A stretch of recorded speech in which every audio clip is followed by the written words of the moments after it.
The following is a special on-location edition of Higher Journeys.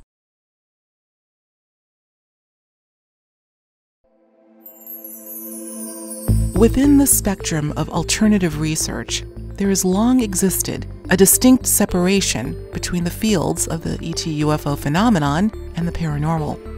I, for one, have never understood the resistance to bridge these two areas of inquiry, and particularly now, where researchers are discovering more and more common threads that run throughout the broader phenomena of, let's call it, the supernatural. But alas, the insistence that these two areas of experience stay separated is still alive and well. Two veteran researchers, who I've had the pleasure of getting to know, beg to differ. Steve Mera, a seasoned paranormal and UFO investigator, and Barry Fitzgerald, renowned researcher and former lead investigator of the hit TV program Ghost Hunters International. Both are on a quest to acclimate other researchers, as well as the public at large, that the vast and voluminous field of ufology and the paranormal need to be considered together, and they make a great case for why. Here is my short and somewhat impromptu roundtable discussion with Steve and Barry that took place in Los Angeles on location at the 17th Annual Conscious Life Expo. Listen in to what we discussed, and as always, you decide which way the tables should turn.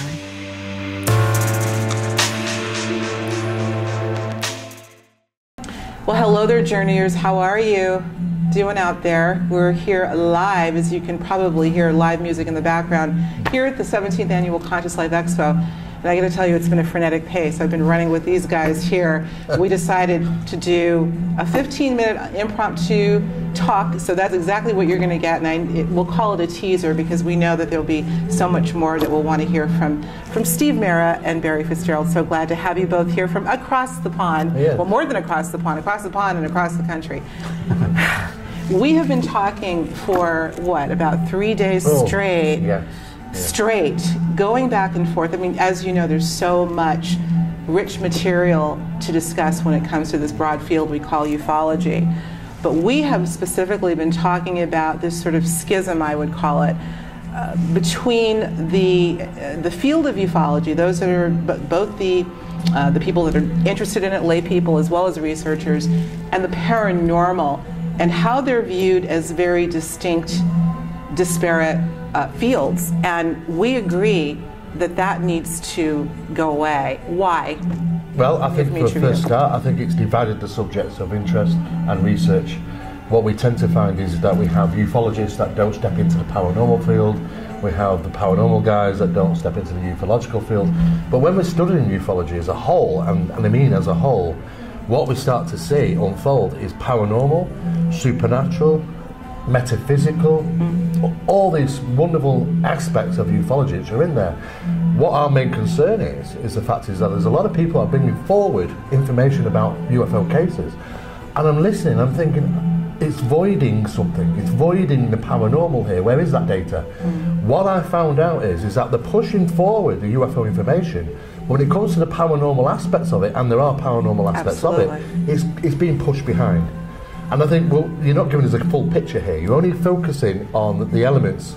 Now, like I said, there are people which know a lot about a small area of the subject. And of course, there are people, what like us, but might know a little bit less of a wider subject. Because it does involve lots of disappearances and the mutilation phenomena. So what we're here to do is try and break down those barriers, because I don't think we can fully understand what we're actually dealing with here, and get a clear picture until we start throwing it all on the table and looking at it as a whole. Absolutely. I think in itself there has been and I hate to use this term, but there has been a masculine attempt at making these and driving these boxes forward, which in itself has created our own deception. And that in itself, if we don't recognize that deception, which we have created, then we will never get to those answers that we're seeking. And by stripping those boxes and burning them, are we able to get then to see this level playing field in which we can start to see these connections? Right. We were outside talking about this yesterday and really just shaking. I've been shaking my head for the longest time because frankly I have never looked at the two. When I say the two, again, we're talking about the field of ufology and really everything else that falls into the paranormal spectrum. And I'd never assumed that the two were distinct. But what we were talking about outside, guys, is where, now you had just brought up one area where this may be coming from, what's driving this. But the other thing that I had brought up is, could this be some design to keep these subjects partitioned, perhaps by something other than humans?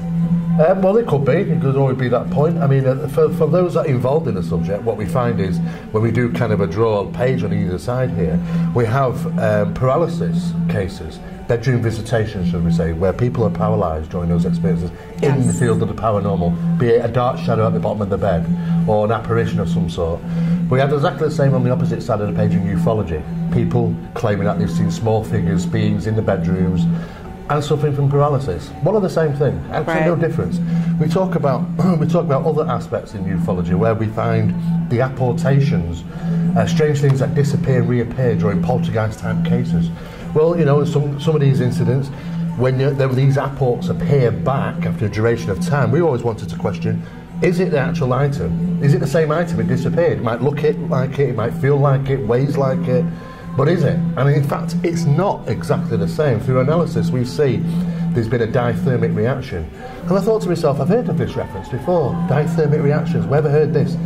The manifestation of a UFO close to ground, it affects plants. We're seeing the same effect in the plants. So it would seem, from just the beginning stage here, that the manifestation of a mug during a paranormal occurrence and the manifestation of a UFO during a UFO encounter are utilising exactly the same physics. Absolutely. I don't think that can be by chance.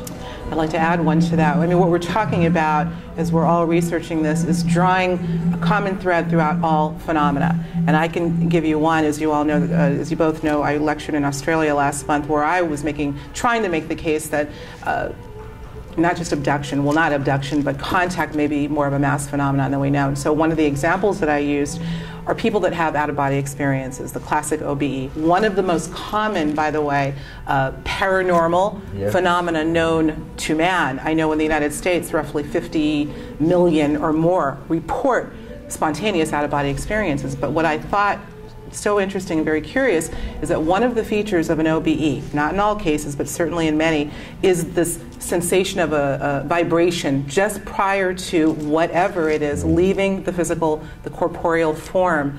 And as I measured the features of that vibratory state in detail, juxtapose that to that of a classic abduction, they're described virtually the same. So here we go. I mean, the evidence is very, very clear. It would seem that a lot of it is associated with sound and frequency. It is very Absolutely. much. And you know, a lot of the answers that we seek lie in our past.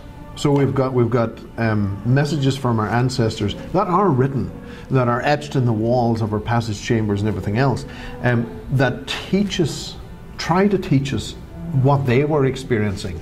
And understanding that is a huge component. And you know, there are elements which we need to consider, which are you know, they, whoever they are, coming through from this other side, or from the Gulf of space.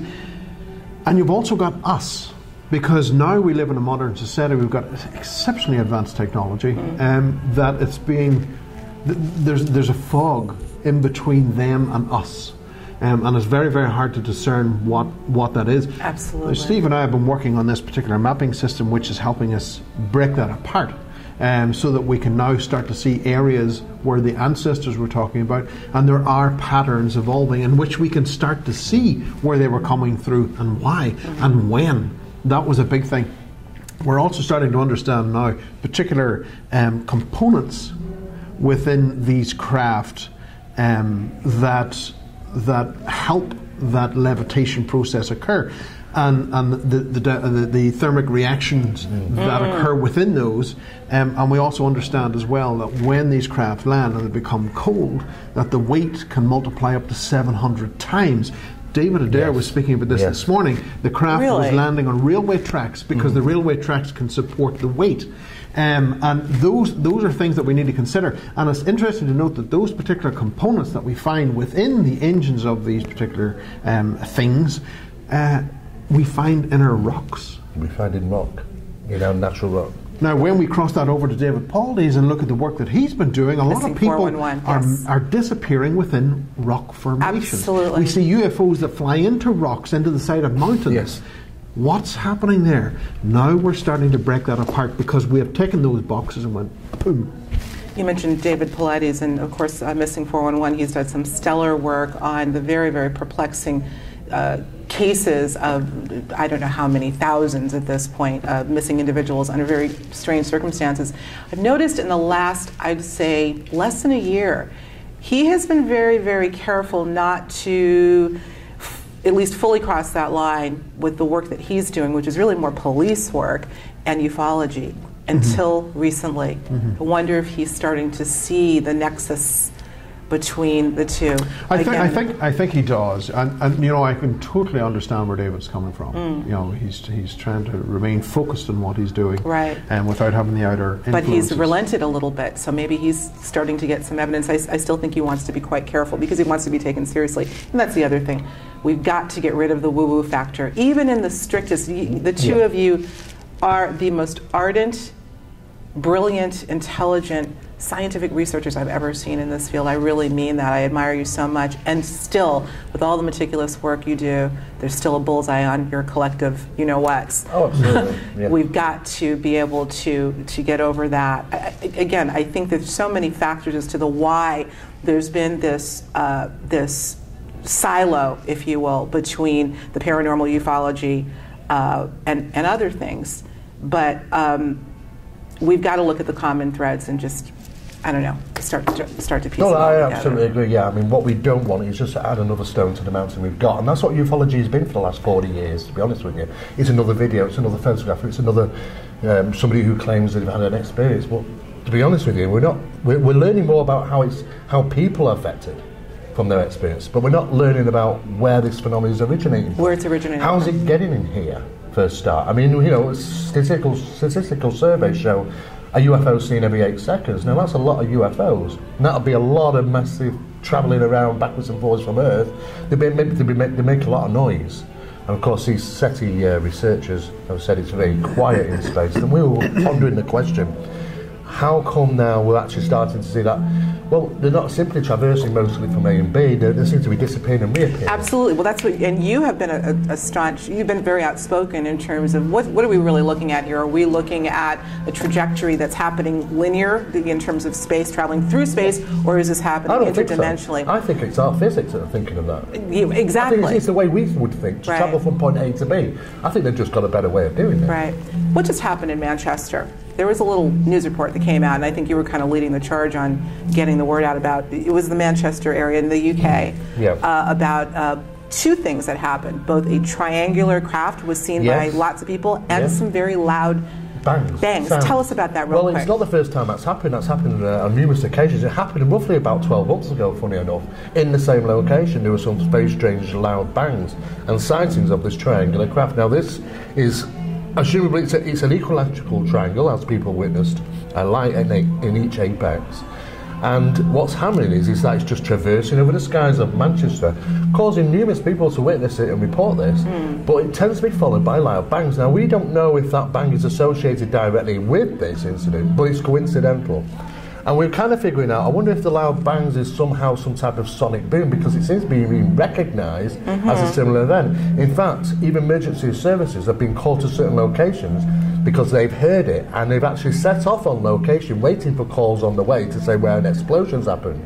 Turns out there has not been an explosion. They never find the culprit as to what is creating this loud banging sound, but it does tie in with the sighting of this triangular object, and that was only a couple of weeks ago. Right, exactly. I recall getting that. That's interesting. That can take us down a whole other road, and I know we only have a few more minutes left. Where do we go from here? I mean, I am so delighted that you both are here from the UK and Ireland, respectively, and are really driving this point home. What kind of reception have you been getting from people as you're going about making this case? Incredible, actually. We're actually opening people's eyes, because we talk to the people in the paranormal field, we talk to people in the ufological world, and we're kind of bringing them together, which is really good for us, because this is what we've always wanted. Absolutely. We don't want those divides. I don't think we can get a good understanding of the subject until we break those barriers down. And it's been very enlightening for them. In fact, they're coming to us and saying, do you know what, I think you might be onto something, and you might be right about it. I never considered that, because they never look past the barrier. And I think that is what we've done. I think most of all, I think that most people have been interested in the new work that we've been presenting in regarding the new UFO investigators training course. Because what we've done is a little pinch of what the research that we've been delivering here is known as Project Doorway. Is actually in on the course, so people can actually start to look and find correlations themselves. They don't have to trust us. They don't have to believe what they see over the internet. They can do the research themselves, and they will find exactly the same thing, that we are dealing with positive magnetic anomalies, which is professional name, electron diffuse regions. NASA know about them. You can research that. And these localized areas around planet Earth, which we think are being utilized by this phenomena, coming in and going out. And they've just been doing this for a long time. The ancients, the ancestors were aware of this. They built resonant chambers and temples and things in these locations, just as they built Stonehenge on lathes. You know, it's the same thing. Same thing. And we're finding these connections all over the world, throughout thousands and thousands of years, but it's always been the same phenomena, but it's a different mask. Yeah. Closing thoughts, Barry. To me, it was always very important to listen to those whispers from the past. Yeah. Within that, there is reason and wisdom, and you know, we should always remember there is nothing new in this universe. Just rediscoveries. Under the sun, nothing new under the sun. Yeah. Very good. Well said. I want to know what you think, journeyers. Do you know what we're talking about here? How do you consider this broad field we call paranormal in context with the field of ufology? Are they one and the same to you? I want to hear from you. So please do let us know. We always love to hear your way in. In the meantime, I just want to say thank you. These guys got to get to a panel, and I got to go introduce someone. So we will talk to you soon. Thank you. Thank you very much. All right. Thank you as always. We'll talk to you soon. Take care.